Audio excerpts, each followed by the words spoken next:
much for having me. So, my name is Azucena Resendiz, and I know that the candidates are so sick and tired of hearing me say this, but just think of the song, Oh Susanna, Azucena, oh don't you cry for me, actually vote for me, I'd really appreciate it. And you know, my dream is to truly fulfill the dream of my parents who sacrificed everything that they had to come to this country. I'm first generation born here in the States. I'm the first to graduate from the university, or to go to the university, so I'm a proud Red Raider, and I'm also a Domer, graduated in 2016 from the University of Notre Dame with a scholarship there. It's very important for me for everyone to know that the American dream is truly in my heart, and knowing that that can be achieved because of people like y'all. And the reason I say y'all is people from the 13th. I like to serve y'all because y'all served me first. It's people like y'all that served my family, that gave us the opportunity to become entrepreneurs. And it's people like y'all that not only supported us when times were extremely tough, but y'all adopted us and helped us to truly understand what it was to be American. And I pledge allegiance to this country. It's the best country in the world. And by the way, my brothers are 3 proud veterans of the 10th Mountain Division, the 82nd Airborne, and the 36th Infantry. So thank you all for your service, and thank you for allowing me the time to speak.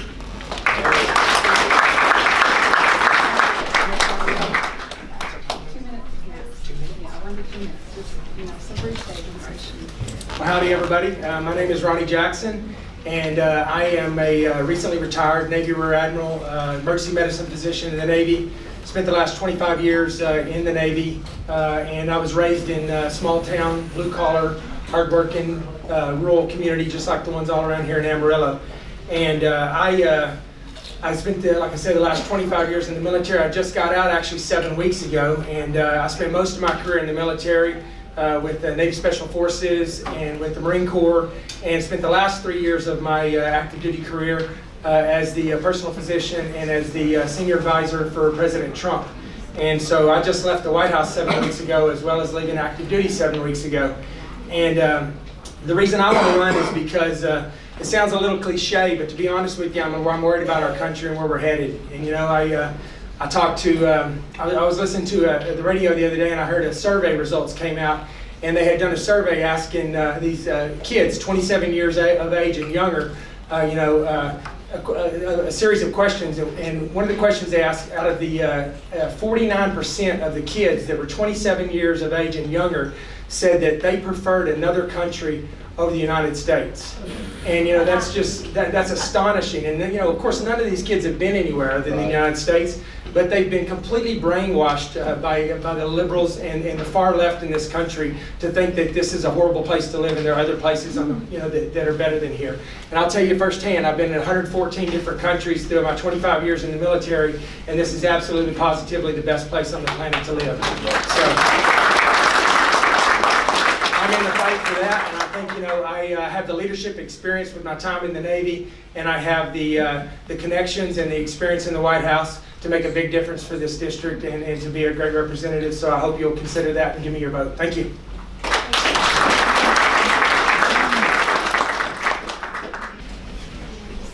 Good to see you too. Thank you for having me. I'm not a great public speaker. I'm much more of a public doer. This is my first time running for any kind of office, so bear with me. Why am I running? I'm running because when I first found out about conservative republicanism, I was incarcerated. And I had heard of Mark Levin, Rush Limbaugh, Sean Hannity, and all the other ones. So I've been listening to them since I first heard them in 2008, just so my conservatism isn't mistaken. Okay, so I chose to run because I got sick of weak Republicans. Listening to Mark Levin and Rush Limbaugh, you're gonna hear a lot about weak Republicans. So we elect them to go up there to do things, and when they get up there, they seem to forget what they were elected to do. Now, when y'all see us at these forums, y'all gonna see, all 15 of us never show up to any one forum, but when you see us on these stages, you're gonna hear everything you wanna hear. You're gonna see everything you wanna see. We're gonna tell you everything you want to hear. because we're trying to get your vote right. But what you should be worried about is who's going to actually get something done. Who's going to actually go up there and stand up for what we believe in? Because too often when we elect them, they go up there and forget about who we are. Yeah, we in your faces right now because we begging you, you know? So when we done begging you, when we don't need you no more, when we got that star, that asterisk by our name, when it comes to vote again, we know that we just may get sent back again, regardless of what y'all think. So what I'm here today to let you know is that just remember when you go vote, who do you think will get things done? Okay, I'm not there to make friends with Democrats. I'm not there to make friends with establishment Republicans. I'm sick of them, okay? We should all be sick of them because we wouldn't be in this mess if it wouldn't have been for them. If it wasn't for weak Republicans, there would be no Democrat Congress right now. We would not be dealing with impeachment. We're dealing with it because too many weak Republicans seen a fighter in Donald Trump, and so when he told them, hey, put up or shut up, guess what? They shut up, and they all ran for the hills. That's why we have all these retirements, because they don't want to fight no more. With Obamacare, they sent Obama 15 bills repealing Obamacare, knowing he wasn't going to sign it. When Trump get elected, what they do? They couldn't even get one bill out the House, let alone two. So who y'all want up there is my issue. Who do you think gonna get something done? It's nice that we can sit up here and look pretty and tell you vote for me because I'm gonna do this and do that. But it don't matter if we get up there and nothing happens, okay? Just remember what you're here for. You're here to find the best person for the job. All the time they're not gonna have money. They're not gonna have the most perfect background. They're not gonna be a preacher. We're not looking for the next preacher, pope, bishop, leader of Rome, nothing like that. We're looking for a president, somebody to get something done. My phone ringing, y'all. Thank y'all for listening to me.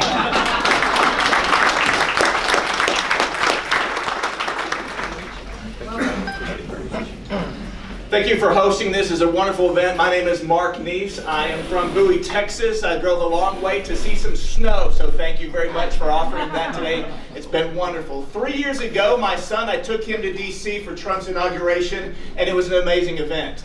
The next day, I saw people running around the street dragging our flag, and I was pissed.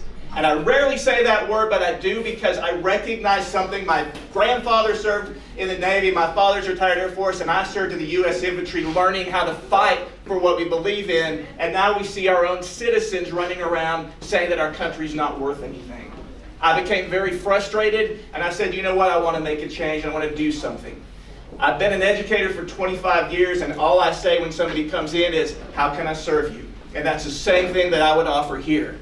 One thing I want you to know is at that point I said I'm going to stand for the flag, F-L-A-G. I have it spelled out. F is faith. If you look at my sign, it's got a cross on it. If you understand that we're not just fighting against flesh and blood, there's a bigger picture that's going on in our country, and we need to stand up and fight for that. And I will do so. The other side of that, the L is leadership. I think, like everyone here says, you got a lot of people to choose from, and I think you need to recognize that we will bind together to get things done. I've been on numerous boards, but it's always in a service-oriented position. And the F, leadership. A, accountability. I've got to be accountable with my money at my house in this campaign, and DC needs to be the same. Both sides need to work on getting this budget under control and helping each other. And the last thing is gratitude. That's something that I noticed is missing. People should be excited to be from this country, to live in this country, and to serve this country. And if you send me, I'll make sure you have someone that does. Thank you.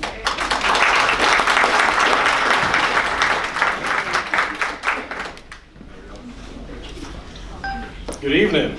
Huge turnout. Thank you all for taking time in your busy schedule, and especially given the weather, to show up and actually hear everybody speak. Really appreciate that. My name is Vance Snyder. I grew up down the road, down here in Dumas, Texas. You can look at the bio stuff on my website and stuff. People ask me why I chose to run. And the answer is simple. We continue to elect the same type of people into political positions that we can see to continue over and over again. People who are politically connected, people who are trying to buy the seat, people who are lobbyists, people who just over and over and over again. And my favorite thing, I like Revolutionary War history, And whenever it comes down to Thomas Paine, whenever he wrote the pamphlets for independence from Britain called Common Sense, it was talking about going and electing like-minded individuals to represent all of us to go and vote if we want to be independent from Britain. Same thing, it became one of the founding documents whenever we went to go write the Constitution and create that. Here, I've been to all 41 counties in this district. I spoke to people in all 41 counties in this district. And I'm on my second go-around. I've hit 18 out of 41 as of today. Given the two forms from yesterday and today, haven't been able to go out and travel some more. But I've done it, and I'm putting the work in for this thing. And it's about being a like-minded individual. I've grew up in the rural communities of this area. And I believe I'm that like-minded individual to be sent to Washington to make sure that every single voice is heard, and not just Amarillo and Wichita Falls, but the people in our rural communities. We had some that were on the verge of bankruptcy, and they ended up getting saved by the wind energy. But we have other counties in our district that don't want the wind energy because Shepherd Air Force Base is having problems with their air patterns coming in. There's a lot of things unconventional in this economy in our district, and you can't be an expert in every single one of them. From ag, oil, gas, anybody can go through and look into those things. No, everybody has to be well-rounded. You can't be well-rounded on one subject, it's multiple things. So, once again, I believe I'm a like-minded individual, just like Thomas Paine stated, in Common Sense, and I want to go to Washington to make sure that I represent every single person and not just a select few, not other people. People say that young people need to get involved in politics. Here I am. I'm young. I'm ready to rock and roll. Yeah. I don't owe anybody anything. Thank you.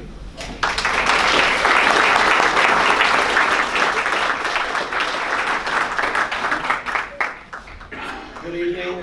Thank you first to the High Plains Republican Women for hosting this event and for all of you coming out on the snowy day. My name is Josh Weingarner. I grew up in Spearman, Texas. My wife and I are raising 2 kids in Canyon right now. We live south of town. And the reason that I'm running is I want to make sure that we have a strong voice in Washington, that we have somebody from this area that is representing our values, that's representing the interests that continue to fuel this economy. For the last 14 years, I've been working for the Texas Cattle Feeders, and I have experience that I can bring to the table to continue to push back on the regulatory burden that's been placed upon us, to continue to fight for lower taxes and these hidden taxes that come in the form of regulations. My record is out there for everybody to see that I have been able to champion that and really push back on it. And I want to continue to do that and work with the president to continue the success he's had. I'm also somebody that I learned a long time ago, you learn more by listening than you do by talking, and that's really what I want to do. I continue to go out and meet with people, and I want to hear what the concerns are of the district. Make sure that I'm fully aware of what it is that the people that are electing me want me to do in Congress.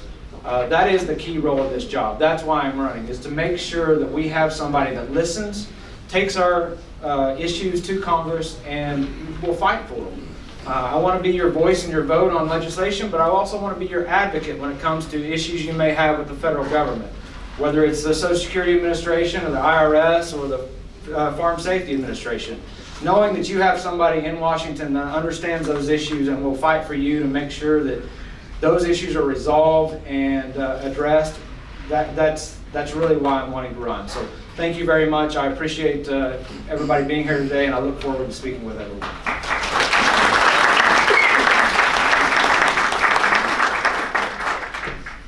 Well, good evening. I'm Elaine Hayes. I am a certified financial planner with a background in finance and economics. My husband is a CPA, and we have had a financial planning practice here in Amarillo for the last 25 years. I am also currently serving my second term on the Amarillo City Council, and it has been quite an honor to be serving. I see 2 of my fellow council members here tonight, and it has been an honor serving with them. When people ask the question, why are you running, I typically have 2 points that I always address, and tonight I pointed to a third, and I hope I don't do a Rick Perry moment and forget the third. I should have told you ahead of time I had 3. But with my financial background, it is a major concern to me that our national debt continues to grow. Right now we are averaging $1 trillion additional deficit each year. That is unsustainable. This is something that is an expense and a debt that we are putting on our children and our grandchildren and possibly our great-grandchildren at the pace that we are going.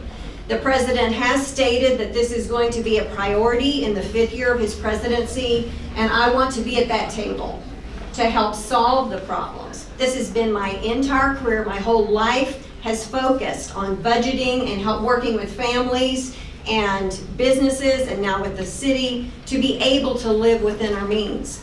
The second area is related to my commitment to pro-life. I have been involved in the pro-life movement for decades. I have volunteered here in Amarillo with two different pregnancy centers. I have served on the board of CareNet Pregnancy Center for 6 years, 2 of those as president.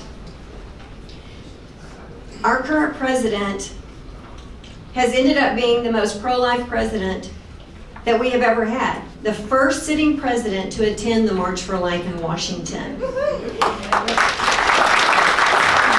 If we as a government cannot protect the most vulnerable, the unborn, then we are not meeting the basic duty of government to protect life and liberty. It's a commitment that I have had for many years. It's not just talking the talk, but walking the walk. If we think that the Kavanaugh appointment was vicious, the next appointment that the president will have an opportunity to make in a second presidency will be even more ruthless. We need to have pro-life voices in Washington, even though that appointment does not go through the House and only goes through the Senate. We need to have individuals committed to the pro-life movement to stand there and speak up to defend those individuals so their reputations, their careers are not destroyed because of their position on elective abortion. And the third thing that I would add is that in this rural part of the country, I have been frustrated and so many times feeling like the rest of the country, especially out of Washington, is not hearing our voice. I have been frustrated with my own party, with Republicans, saying, well, we need to have the House. We can't pass legislation. Well, we need the House and then the Senate. Well, we have the House, the Senate, and the presidency, and we still sat there for 2 years and did not pass the things that had been promised to voters. I am asking you to send me to be at that table to fight for our values in this region and be that voice to take our traditional values into a place that needs it right now. Thank you guys, appreciate it.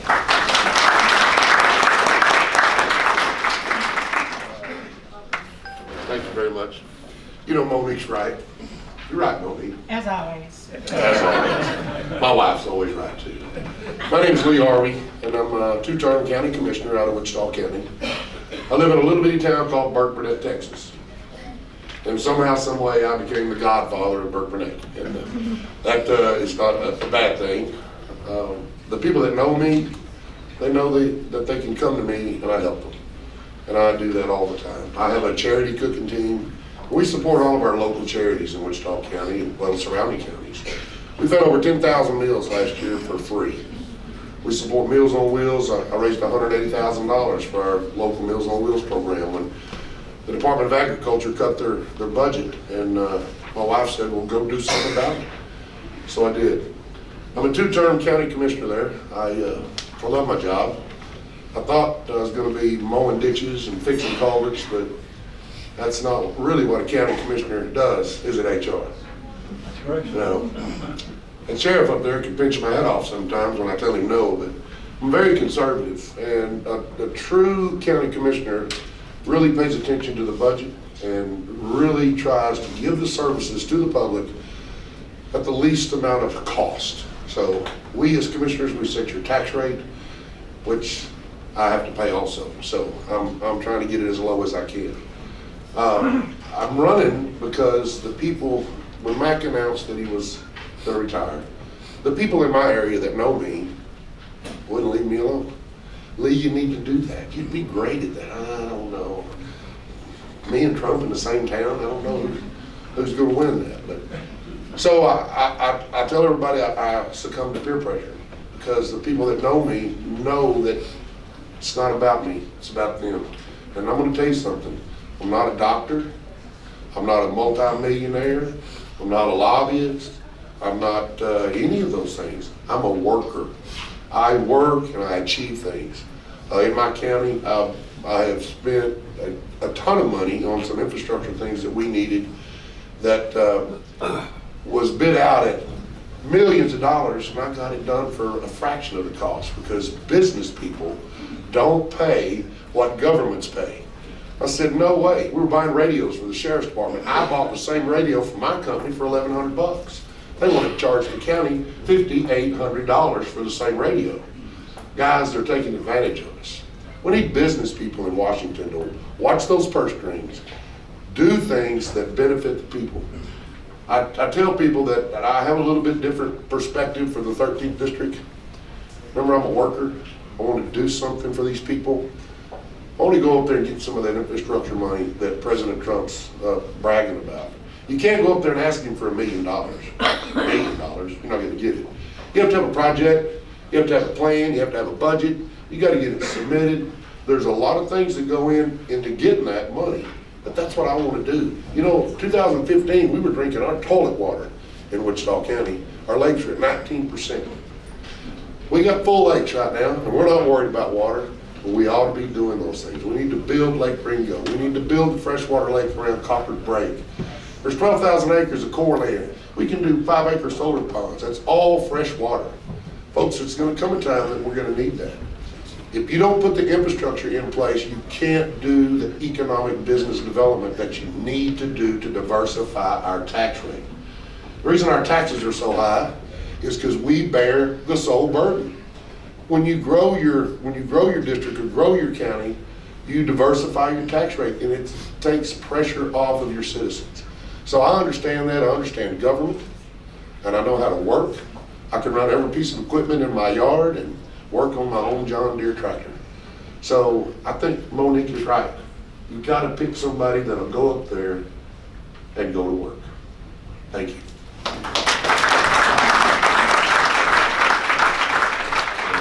Thanks a lot.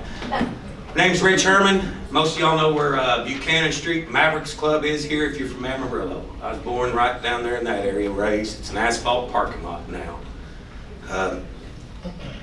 How many of y'all ever heard this saying, if you want something bad enough and you work for it, you'll achieve it? Anybody ever heard that? Maybe your grandparents or mom or daddy or somebody told you that? Well, as a little bitty kid, my grandma, as she was feeding the hobos off the back porch, hobos what we used to call the people that rode the train from town to town, she told me I wanted a bike. She said, son, if you want a bike, get out and work for it. You'll get it.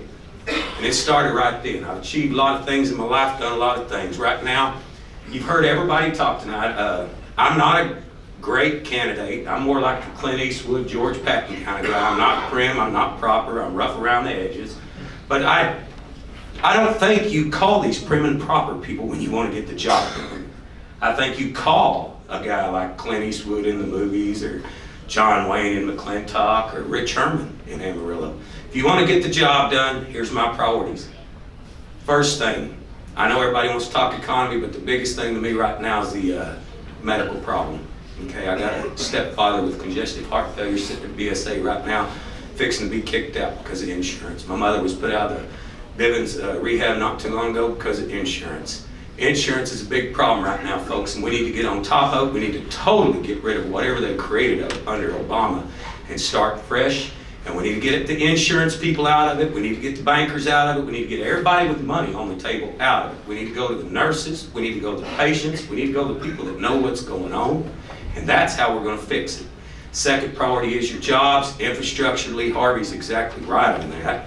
You got to have a plan. I keep hearing all these people come up and talk about how they're going to do this, do that, and the other. Well, the way you get money in Washington, D.C. is you have to have something on paper, like our mayor was just in at Bell Helicopter over near Arlington the other day. She has a plan. That's how you get things done. You have a plan of something you want, then you ask for the rest of it.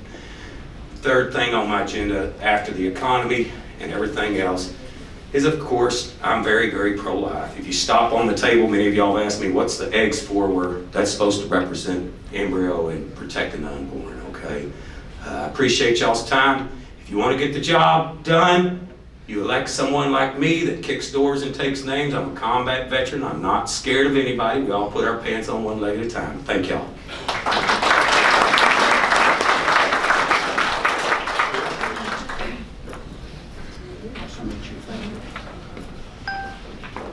Hi, my name is Chris Ekstrom, and thank you to the ladies for having us all tonight. These are brief statements, and I think it would be much better if we were having debates up here, then you all could really make a decision based on how you measure us between each other. So that's not going to happen, and the best we can do is to sort of try to represent ourselves as we are without being anything less than forthright. I have a sense of urgency about the United States and where it's going. I think we've just survived the worst president ever in Barack Obama. Our president has had 4 years that has been reduced to 2 terms. I see a lot of Trump hats and a lot of Trump banners, and I believe this district is probably the most pro-Trump district in the entire country. I also believe it's the most conservative. I'm the most conservative candidate, there's no doubt about it. My endorsements speak for themselves. The one that I'm most proud of is Texas Right to Life. That's not an endorsement that comes lightly, because they're very serious about defunding Planned Parenthood.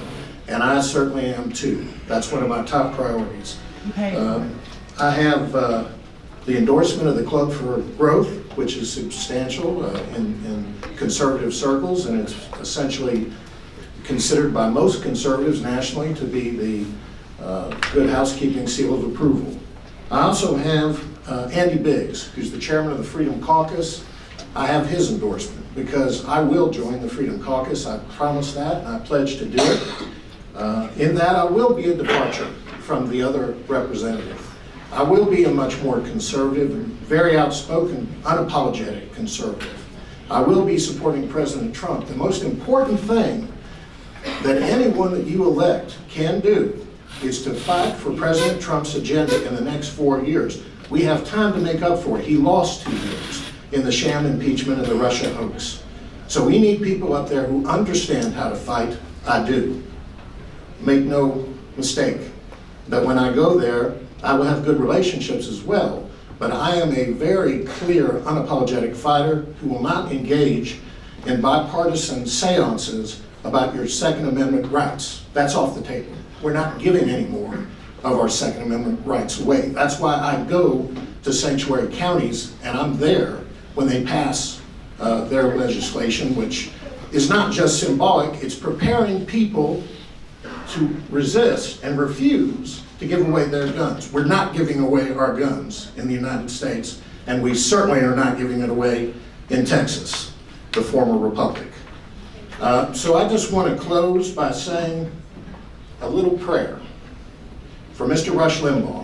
I'm originally from Missouri. I was born in Columbia, Missouri. I'm very proud of Missouri, and he's a Missouri boy like me. He's done more to clarify the conservative situation in this country than any other man, by far more than any other politician. And President Trump has benefited greatly, and I know President Trump appreciates it. I was with the President Trump in the winter retreat in Washington raising money for him, and I know he appreciates Rush Limbaugh. Anybody who ever badmouthed Rush Limbaugh is not a conservative. So may I ask you all just to say a quick prayer with me? Dear Lord, we ask for your intervention for Rush Limbaugh, our brother, who's led us for many years. Please offer all of your help and give him a full recovery. Amen. Thank you. We have t-shirts if y'all want one.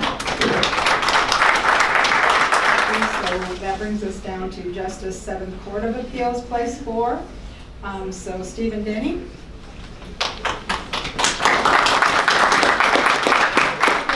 You're quite ready, huh? Or you're always ready? I'm always ready. I'm happy to be here because I'm a trial lawyer, and I was in Hereford this afternoon trying a case in district court. That's important because the Court of Appeals judges what happens in district court and county court. All across 46 counties in the panhandle of Texas. And I think it's important that you have a trial lawyer on that court.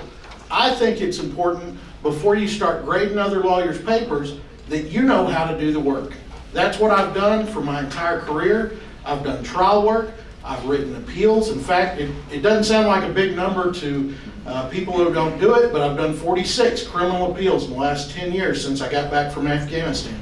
Now, as judges, as judge candidates, we can't talk about what our stance is, because if you have a case that's going to appear in front of the court you might hold that against me later and think that I'm biased or prejudiced against you. So I can't tell you all that stuff, what my stance on any particular thing is.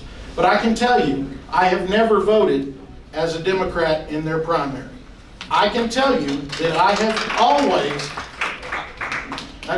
I'm not trying to get applause, I appreciate it. I have always been a conservative. That has never changed. I am a volunteer firefighter. It's making me nervous watching my brothers go because I had to turn my pager off. I've seen the lights and sirens, so please guys, be careful going home tonight. It is bad. It's just bad out there, so be careful.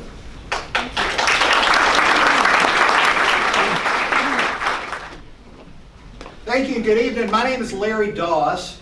I serve you as a justice on the 7th Court of Appeals about 3 blocks from here. Steve was correct when he was talking about the importance of the Court of Appeals.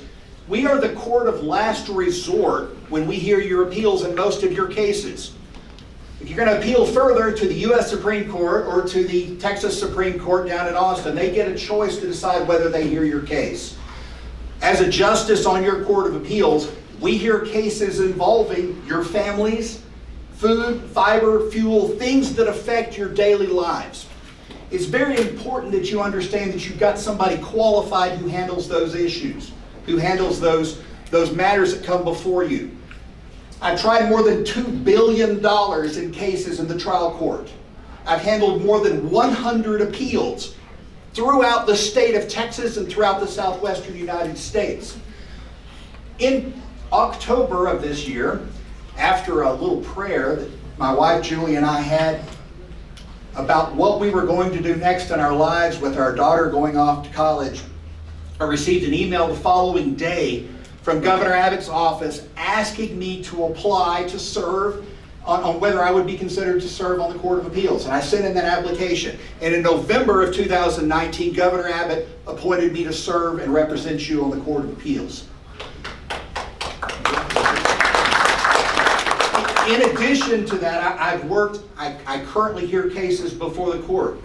I'm also pleased to announce to you tonight that I've received an endorsement from Representative John Smithy just today. My job as working as a justice of the Court of Appeals is to make sure that justice is handed down in an even-handed fashion. You can't go on with an agenda as being a pro-defense attorney, pro-criminal defendant perspective. You can't be pro-insurance defense. You can't be pro-plaintiff. Your job is to call balls and strikes. I believe that's why Governor Abbott appointed me to the Court of Appeals. I believe that's why I had Representative Smithy's endorsement, and I ask for your vote on March the 3rd. Thanks for your time.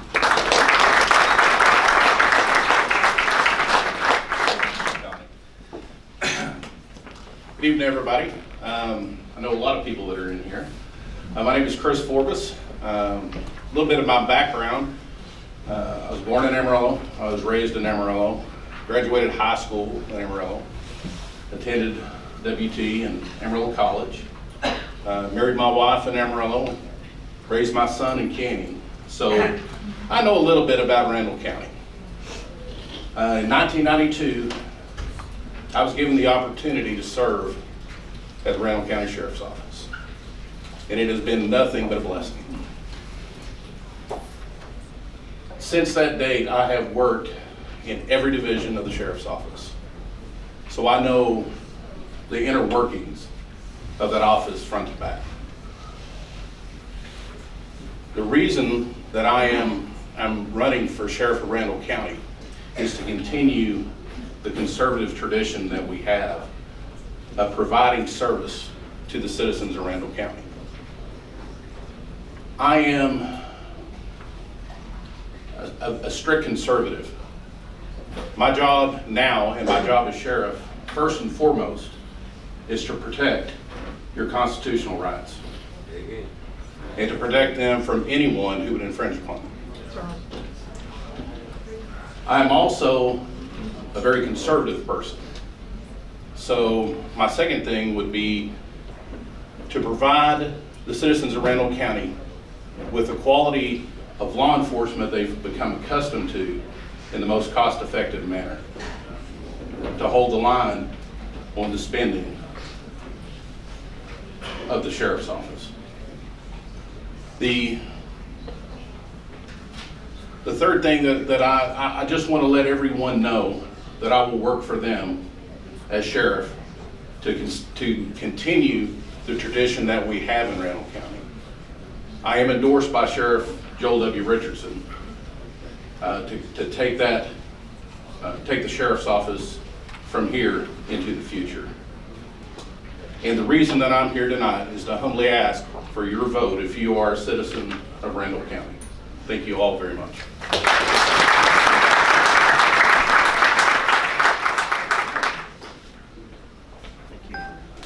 Thank you. What an honor it is to be here tonight. My name's Richard Beals. I'm a constable in Randall County Precinct 1 and have served in that capacity for a little over a year and a half.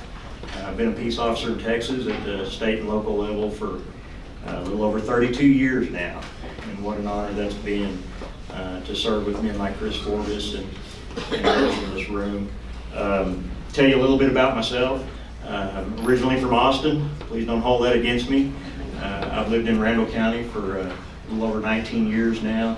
I was with the Randall County Sheriff's Office for about 14 years, and before that I was with the State Fire Marshal for a little under 10 years. And as a matter of fact, my first case as a state arson investigator went to the 7th Court of Appeals and was upheld. So I had a time over here in that building, and I remember that vividly, sitting in front of the judges and being asked questions. And so that's a little bit about me. I'm a very conservative person. I'm a Christian. I believe in Jesus, and I've got a wonderful wife here that I owe more than I could ever say to her. Anyway, that's a little bit about me. What is a constable? A constable is an elected county peace officer who's there to serve you, the people. And there's just different ways that we do that. It varies according to each county and what the needs of the county are. Basically, the way I approach the job is look at where the needs are, what needs to be done, and go fill that role rather than trying to compete with other agencies and do things that they're already doing well. And we do have a great sheriff's office in Randall County, and I think most people in this room know that. But as constable, I bailiff the JP Court. I provide security in that courtroom and also for the finance building. I'm the primary security there. There's over 50 people that work in that building. I spend a substantial amount of my time doing that for Judge Byrd and the people who work there in that building. I also serve some civil papers. I'm an old warrant cop, so most of my time at the sheriff's office, 12 to 14 years, I was a warrant deputy. I was the only warrant deputy for Randall County for the first 6 years, so I served a lot of warrants, took a lot of people to jail in Randall and Potter County. And we do have a pretty substantial backlog of outstanding warrants in Randall County, like every county does. I think they're valued at well over $1 million, I'm guesstimating there. But I do serve quite a few warrants as a constable.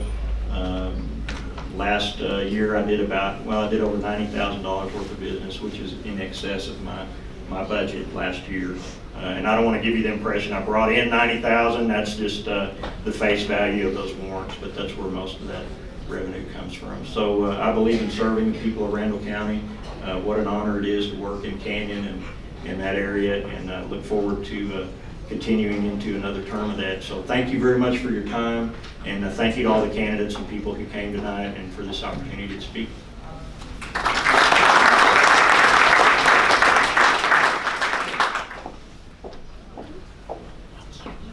Hi, I'm Paula Hicks. Thank you, Richard, for telling everybody what a constable does. I'm running for constable in Precinct 4 for Randall County. I've worked for the Sheriff's Office for the past 8 years. 6 years of those have been in the Civil Department. In the past year for the Sheriff's Department, I have brought in roughly about a little over $120,000 for the Sheriff's Department in the Civil Division. I decided to run for constable because I believe that Randall County in Precinct 4 deserves a constable who is proactive and one who will go out and work for the Randall County citizens, one who will go out and work the Class C warrants that are currently sitting in a file cabinet. I believe that the citizens deserve a constable that will go out and do the job that they're elected to do in the county that they are elected to do. I believe that I'm a candidate for that job. With the work ethic that I've had through the Sheriff's Department, I believe that I am the candidate that will fulfill that job and will go out and get that job done. I appreciate everybody that drove here tonight with all the snow and everything, and the Republican women for putting this on and hosting it. I just appreciate. If you have any questions, I'll be around afterwards. And just to let you guys know, recently I received a letter of endorsement from Joel Richardson, and also I have the endorsement from the law enforcement agencies that are here in Randall County, and I'm thrilled to have those endorsements as well. So thank you guys.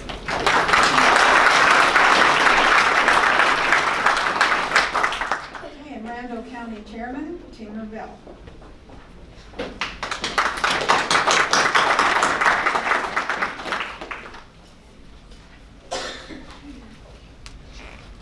Thank you. I just want to thank everybody that came tonight, because I know that it was a hard slug through the snow. I'm running to be reelected as the county chair. I think that we've done some really good things. We are starting youth groups at both of the campuses here, the college campuses. I think you heard earlier a statistic that the younger people, 18 to 35, were questioned, and they thought and had a favorable view of socialism. 47% said that they would rather live under socialism than capitalism. And so I think that the left-leaning education that they have had is what has colored this part of their brain. And I think that it is my job as county chair to get Republicans elected. And that's what we intend to do. But the other thing is that we need to change the hearts and the minds of those young people, because they are going to be filling your place when you leave the face of this earth. And so, and everybody is going to do that. So I've been very well supported by my wife of 48 years. I had a private practice in Hereford for 10 years, and then taught for 20 years at Tech, and ran the prison system for them.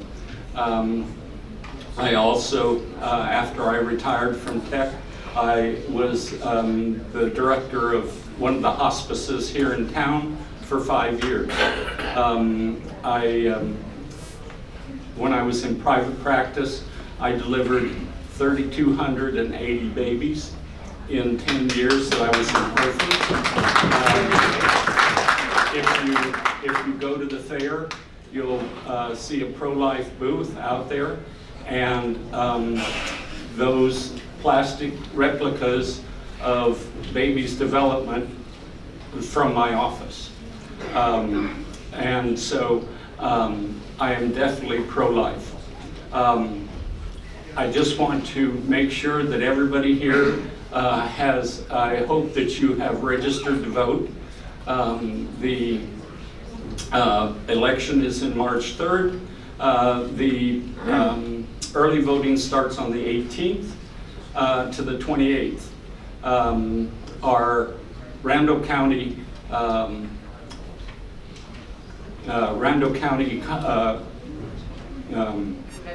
convention is going to be on the 21st of March, and our precinct meetings are going to be just before that. It'll be at the First Family Church on Bell Street, and so that's where we choose delegates to go to the state convention in, it's going to be in Houston, and then the Houston convention chooses delegates to go to the national convention. We have 76 people that are eligible to go to the state convention, and we've had trouble filling the places in the past. So I really want you to understand how important it is to come out and do your duty as a U.S. citizen to vote. Thank you very much, and I'd appreciate your vote.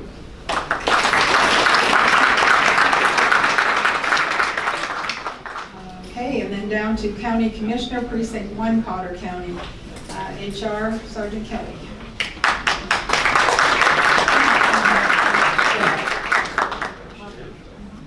First of all, thank you to the High Plains Women for having this event tonight. So it looks like it's a great turnout. I want to tell you a little bit about myself. Some of you already know a little bit about me, that I am from just outside of Boston, Massachusetts, a little town called Stoneham, about 22,000 people. I left there as quick as I could. I left when I was 17 years old and via the Air Force. One thing about me, I grew up in a large family. I have 11 brothers and sisters, most of them still living. I have 2 brothers that have passed.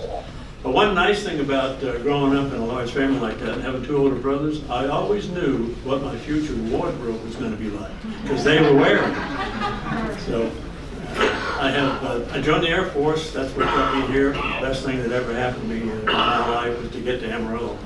I got here when I was 18 years old via the Air Force Base. Went to Alaska for a year and guarded some bombs and some airplanes and jets up there. Not too far from Russia, but unfortunately the earthquake had already taken place, so didn't have that problem. A little bit about what we have accomplished in Potter County. When I first got there, the courthouse was being processed to be redone, and finally got done here a few years ago. Some of the other things that we've had done was the bridge at Walnut Hills. Anybody live out there at Walnut Hills here tonight? Well, we had a problem with that bridge. It was fixing to, government said it had to go. And the people down there did not want it to go. They wanted to have it refurbished. Well, the government was not going to have anything to do with refurbishing. They either had to replace it, or if they wanted to refurbish, they had to do it themselves. Well, we went on for about a year and a half, and finally we got it done. The bridge is an absolutely gorgeous bridge, and all those people that didn't want that new bridge were very happy now that it's there. The next thing that happened, we had the law enforcement center. I don't know if any of you knew the law enforcement center down here downtown was a wreck. It was a piece of, well, it wasn't very nice, and it had to be replaced. We had that replaced. We are now in the process of having the district courts building done. We have some people here that represent the district courts building, and having to work in that thing, and it's falling apart. We are that far from getting the groundbreaking. Hopefully we'll get that done within the next 3 or 4 months. Some of the things that we need to be looking at are the jail. We're going to have probably another pod put out there, and that's one of the issues we're going to have to deal with. Another thing is IT. I think we finally maybe got that resolved. We no longer have it on site. It's an off-site place now, and hopefully we won't have the issues that we had not too long ago with the people trying to get our money. And lastly, one of the other things we're going to have to be concerned with are court-appointed attorneys, and hopefully we can get that resolved here in the next term. I've been on the commission for 3 terms, going on my 4th. Hopefully you will re-elect me. Thank you for your attendance tonight, and if you could each of you just do me a little favor, get 100 people or so to vote for me, I'd appreciate that. Thank you very much.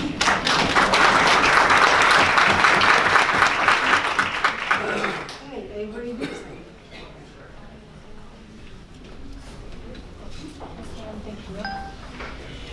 Well, first, I'm really excited to be here because it's nice to see the turnout that we have and the interest that you have in our county and in our state. That is very exciting. A couple of things that I just want to tell you about me is that I have not been an elected official anywhere before, well, except PTA. I take that back. Super involved in PTA. And I think that's a great place to start because this is, well, you're just a bunch of big kids, basically, right? That's what we all do. So what's important about becoming the next Potter County Commissioner for Precinct 1 is being able to move Potter County forward into the future with great new ideas, new perspective, fresh ideas. And I get to work with a lot of different Potter County offices and understand some great ideas that would help our county go into the future way better off than what it is right now. So there are a lot of things that Potter County needs to do, but how are we going to make that happen? By raising our taxes? Of course. But we need to find some more efficient ways to raise taxes that aren't just from the current residents who are living in Potter County. And I've got some great ideas to help that happen.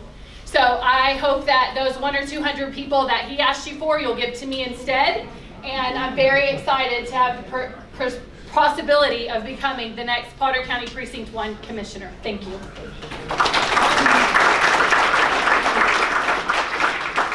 Our next position is County Commissioner Precinct 3. We have 4 candidates for that. The first, George Bucknow.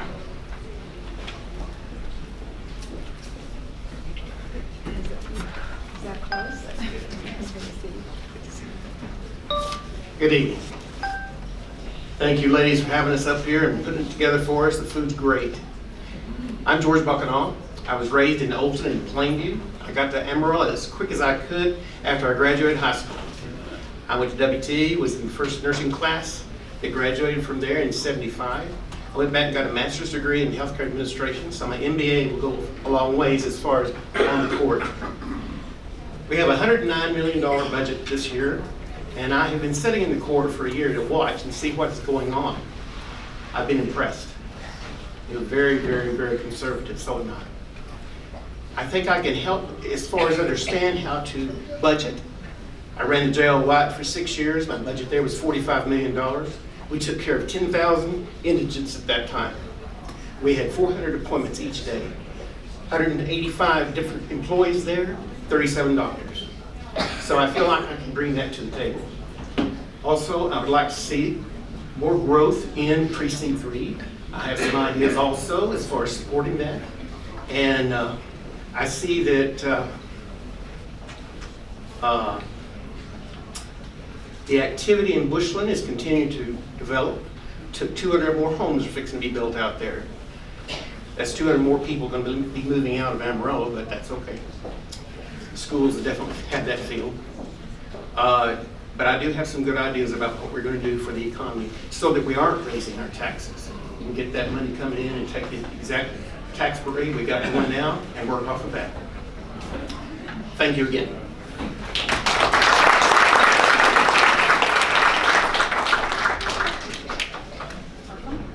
Thank you.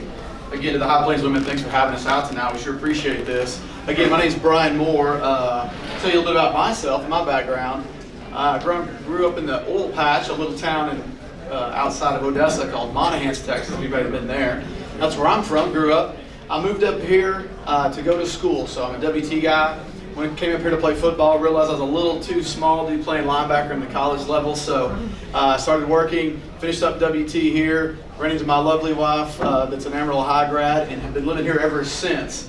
I've been a Potter County resident for about 20 years, lived in Bivens for 10 years, now I live out in the West Cliff area for about 10 years. So been in the Potter County mix for quite a while. What I'm hoping to do is bring some outside perspective as well. I'm a small business owner, own multiple businesses, and there's nothing quite like that feeling of making the payroll for all you business owners right out of this pocket.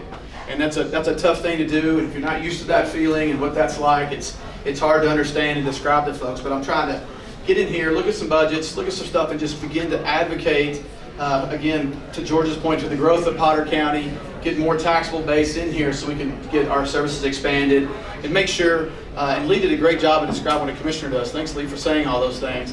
And I think that's exactly what we need, outside perspective, business owners who can come in, look at some things, and make sure there's a better way to skin that cat, a better way to spend those dollars, and maybe enhance things as we move forward and get some outside perspective, and not continue to have people who have been in the county or been in the city or been in the government, and get some outside, again, influences in here to continue to move forward. So again, I thank you guys came out in the weather tonight.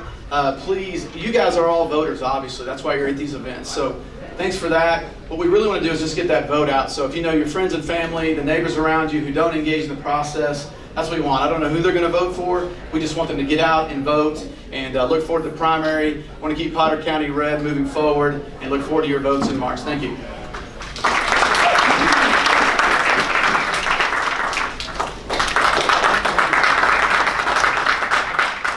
My name is John Coffey, and the reason I'm running is because I want to continue making a positive difference in the Potter County community coming from a unique perspective as an employee with the Sheriff's Office. So I worked for Potter County Sheriff's Office for over 35 years. I basically grew up with the Sheriff's Office, and so I've worked nearly every division, every position of that Sheriff's Office, so I know what needs to be done. I know what the issues are in the county. I know what the issues are that are facing the county. I'm a division captain. The budget process will not be new to me. I'm very familiar with that. The county budget is, the Sheriff's Office budget is about $20 million. My part of that is $10 million. As an enforcement captain, I've been a captain of the jail, so I'm familiar with the jail process. We are going to have some issues with the jail moving forward. I think we are going to have to build a pod out there, or we're going to have to come up with some alternative, unique ways to figure out how we can get rid of some of these inmates and still meet the needs of the facility. And so there's some things that are really important about that, and I'm not sure exactly what that is going to be to get that done because of the expense of the new pod. We're building a new jail. We just built the law enforcement center. I think the courthouse is very important. We needed the courthouse. There isn't a doubt in anybody's mind, if you're here, if you've ever been over that building is in horrible shape. So I'm glad we're finally getting that building done. I've heard some people talk about, well, we needed to go vote. And that's some of the concerns I've had when I've been out talking and visiting with people. And I don't disagree with that, but I will share with you that the county did invite some citizens to come in, and the citizens did make that determination that the courthouse needed to be redone. I support that venture. I think it does need to get done. There's some things that are the growth in Bushland. We've already talked about that a little bit, or George did. So one of my ideas for Bushland, and again to keep the tax rate down, is to possibly come in with maybe talk to Walmart, maybe get a neighborhood grocery store or something for those folks out there. They have to travel into Amarillo to buy their groceries. So I think it's important for them that they have a place that they can shop for their staples to get what they need.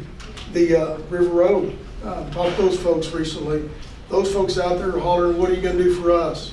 Well, I don't think everybody realizes that the Precinct 3 is a huge precinct that goes from out where the air base all the way across the Bushland into Valley Road. And so there's a lot of needs out there, a lot of people wanting a lot of things to happen. So maybe some ideas for the River Road area. I know there's some areas that are less desirable.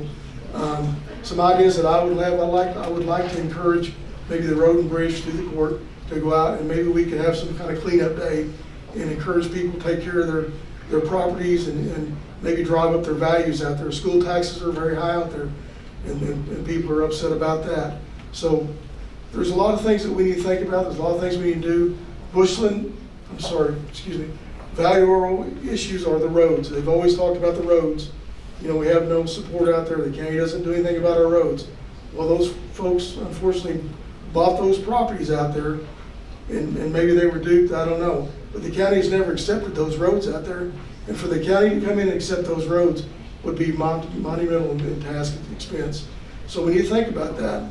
The law enforcement center and our law enforcement garage out there, the courthouse, the probability that we're going to have to add a pod on to the jail. And there's a lot of things that are going on, and there's only so much money going around. So we do need to look at new business. We need to look at expanding businesses in the county, and maybe in hopes of making, or at least narrowing the cost of the tax rate out there, maybe bring it down some by having businesses come in and help spread that tax across. Anyway, I'm John Coffey, and everything's better with coffee. Thank you.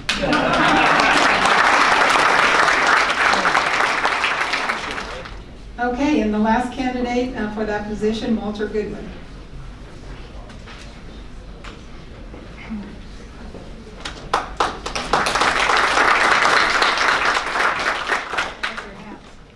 Thank you. I don't have distinguished service that my previous guy was talking up here, not the military man. I joined the Navy So I wouldn't go to Vietnam. I didn't go to Vietnam. My brother was already in the Navy. Anyway, they sent me to Texas, so I've never even been on a ship. One of those type of guys. I did go to college a little bit. I didn't get a degree and things like that because I was working too hard building a business and running a family. I managed a $1 million business in South Louisiana. I had my own oil field business, ran another oil field business. I have business experience. I'm also a pastor. Been a pastor a long time, so I know how to talk to people, or they don't talk to me at all, one or the other, right? I used to live in Arkansas and asked God to forgive me, and He did. I married a gal from Amarillo here. I sent away for her, and actually she made me move here as soon as we got married, mail order bride. But I live in Valley d'Or, and there is roads out there the county did accept. About 12 years ago, they came out, and I've lived out there for, been pastoring out there 19 years, be 20 in August. And about 12 years ago, Joe Cookwood was on that. And there was county roads that were accepted. We still have very bad service. I live out there, so I know what I'm talking about, okay? And part of the problem is they don't know how to take care of roads. I'm just telling you, I run a motor grader. I've run heavy equipment. I've worked in open pit mine.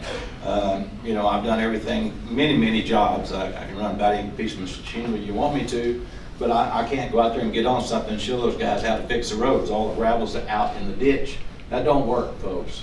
And it doesn't matter whether you're at. Now, I know the county has a lot of problems. I'm also, being a pastor, I have preached ever since I've been a pastor. Like I said, almost 20 years out here. I've been a preacher a long time now, but in Valley d'Or. And I've been preaching responsibility as far as voting. And a lot of you people in here, some of you have been elected before, some of you haven't. Let me tell you what, I've supported you, not outright from the pulpit, but I've supported morality in voting. And I had a lot of staunch Democrats that quit voting. I mean, it's quit. I know for a fact they didn't quit because I know who worked the polls, and I asked, did they show up? No. And I'm real, you know, I'm hard-headed about a lot of things. Pardon? They didn't have anybody to vote for. Oh, yeah, they did. They were conservative Democrats. There's no conservative Democrats. They didn't care about that. But I mean, I've been around, been a lot of things, and that a lot of these people have more education than I do. But I think I bring something. You know, the demographics of Potter County, especially out here in the rural area, is low income, and they're on Social Security and things. And raising the taxes every time you need something is not the answer.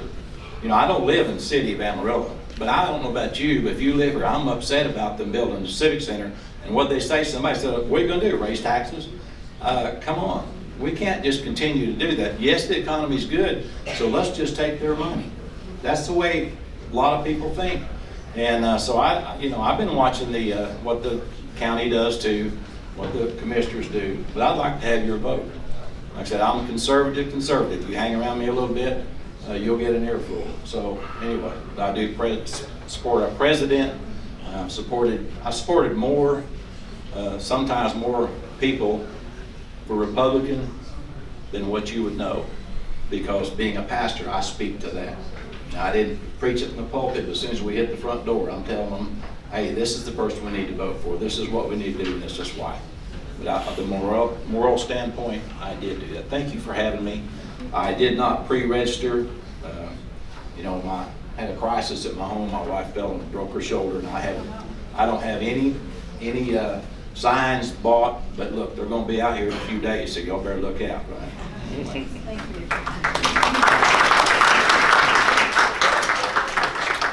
Constable Precinct 2, Zach Coleman.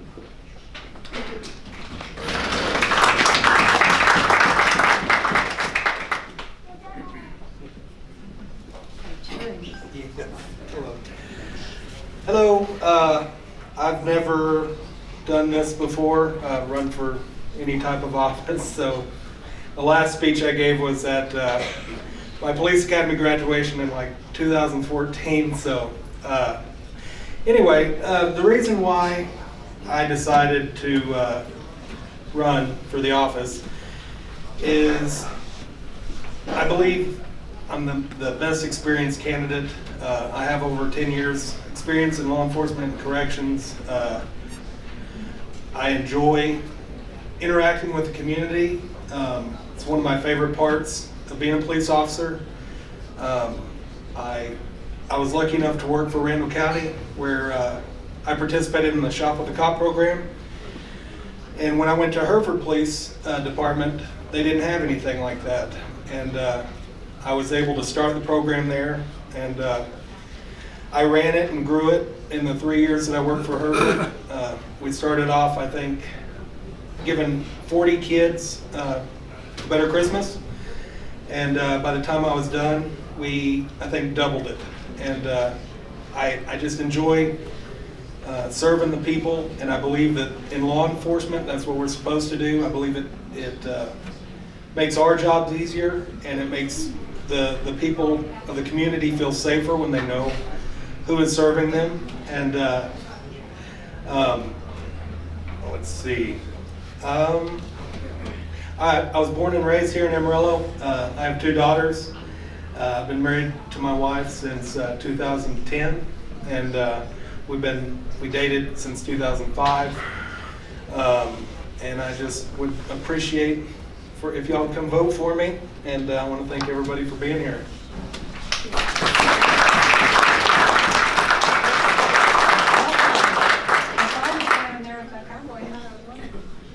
Yes, ma'am. So my name is Chip Parker, and I'm running for constable. I've worked for the sheriff's office for about 18 years. I was in Dalhart for 5 years prior to that. Man, working for the Parker County Sheriff's Office has probably been one of the greatest things I've ever done in my life. I've made a lot of good friends. I've worked pretty much most everything you can work in the sheriff's office. I was a warrants deputy for a number of years, did a lot of work with Richard. I'm a civil process deputy now, work with Paula quite a bit. I'm an instructor. I instruct quite a bit of stuff for the people at our office. The sheriff chose me to go to Huntsville last year for a mental health jailer to instruct our mental health jailers. There's like 44 instructors across the state. It's very important. We have a lot of mental health stuff in our county, and that's just I was really honored that the sheriff chose me to do that. And I've worked well with Randall County in a lot of things, and I found out that Mike Ball was retiring. I believe he's done an excellent job for Precinct 3. I believe it's a great opportunity, and I was just looking forward to trying to serve the county in another way. The sheriff's office has been very good to me, and I have a good working relationship with them, and I believe that'll help with the constable's office to have that relationship. And that's a huge area. I believe there's a lot of times that with my patrol experience and my experience with the sheriff's office, that if help is needed, that I'll be able to aid the sheriff's office, especially in the outlying county areas. And I just appreciate everybody's vote, and thank you for the opportunity. Thank you. Carrie, anything, Constable, Precinct 4.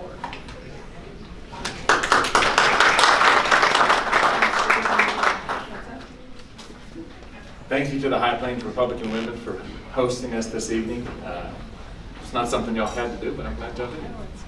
And one of the biggest privileges in my life is to call that man, Chip Parker, my friend. We've known each other for a long time, but that's beside the point. Why am I running for constable?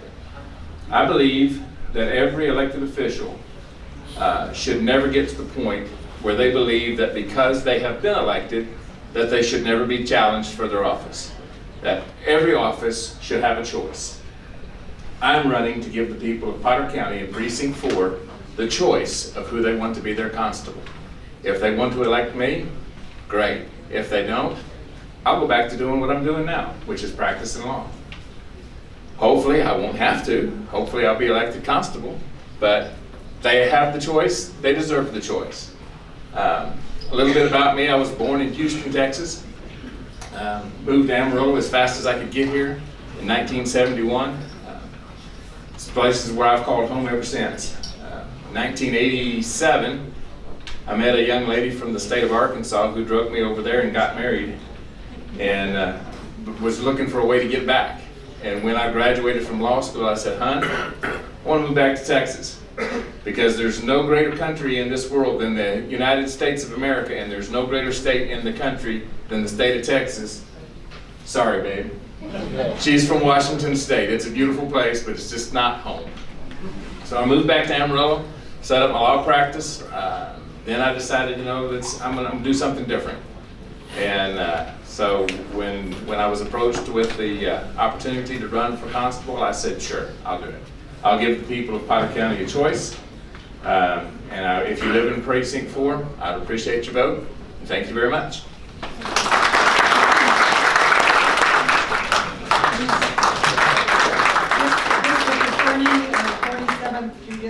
Judicial District Potter.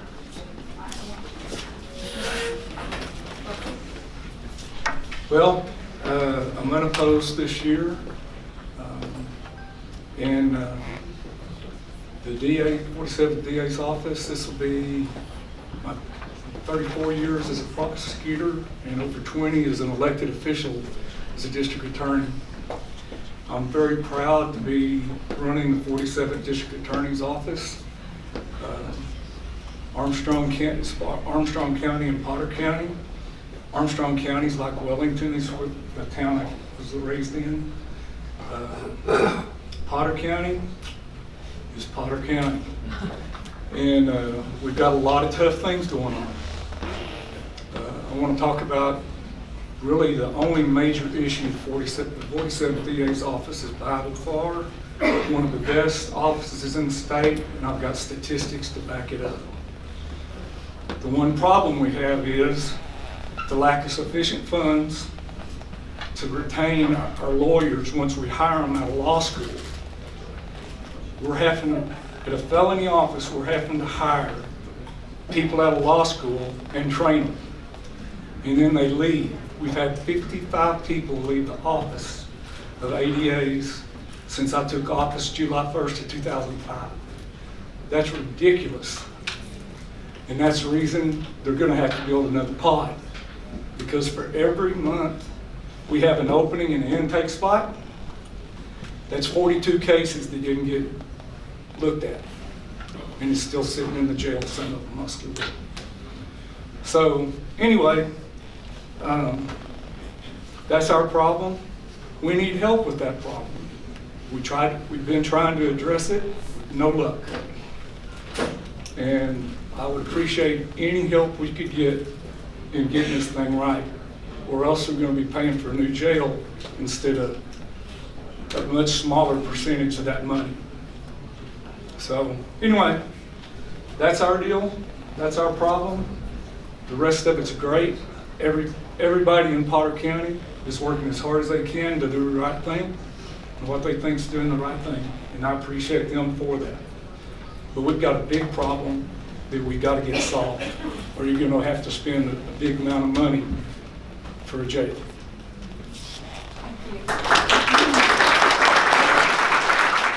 And last but not least, County Chairman Dan Rogers.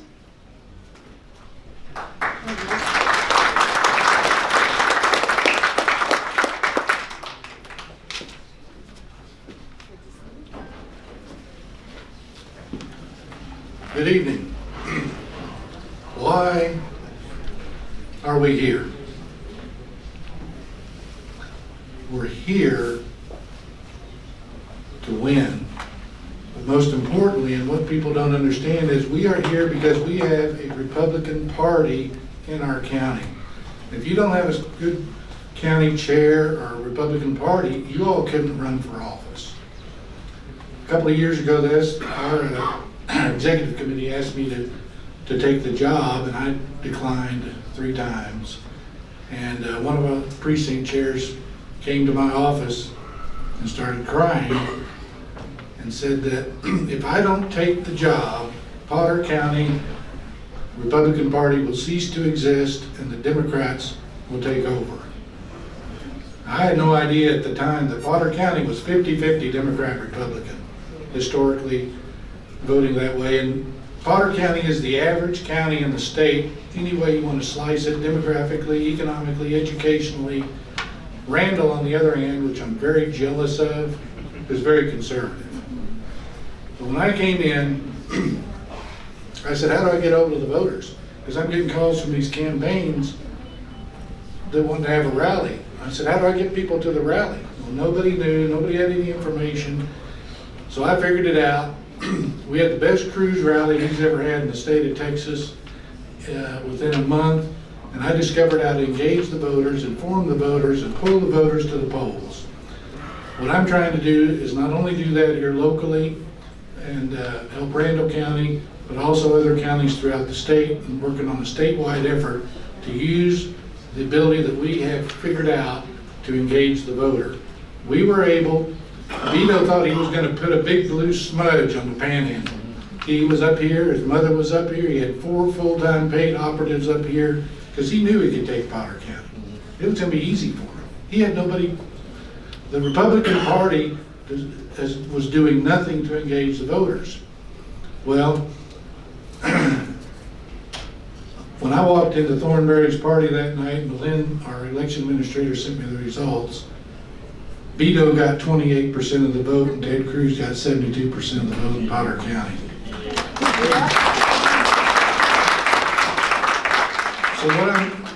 So we've got a good website, some of the things that we're going to be doing for you, the candidates. The way I look at it, my responsibility is to help you as our candidates get elected. And so I'm trying to engage the voters for you. Our party pays for that. That's why we sell the merchandise back there. We've got the best merchandise, even better than the actual Trump campaign has. Actually, a lot of our stuff has been copied, and they sell it on Alibaba. It's polyester crap. But our stuff is the top quality there is. So I suggest you try to support our party, because we believe in earning the money. I've never asked anybody for a contribution, and I don't want to do that. So we're spending the money on your behalf to get you elected, and we'll make sure in Potter County we get Republicans elected. We're also, for all the candidates that are interested, I'll be sending you out an email soon. I've got Paul Perez over here. He's our camera guy.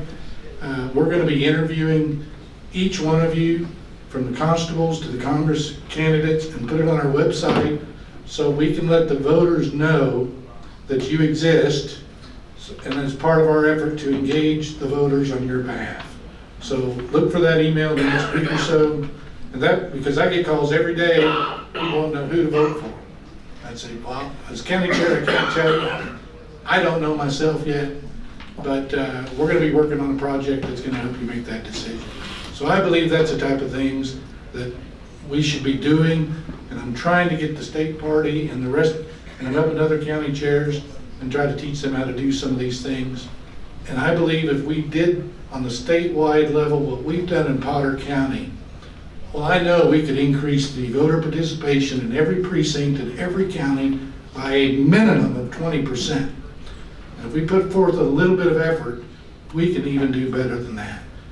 And we can do this in the entire country. Think what that does to solve problems. So thank you all for coming tonight.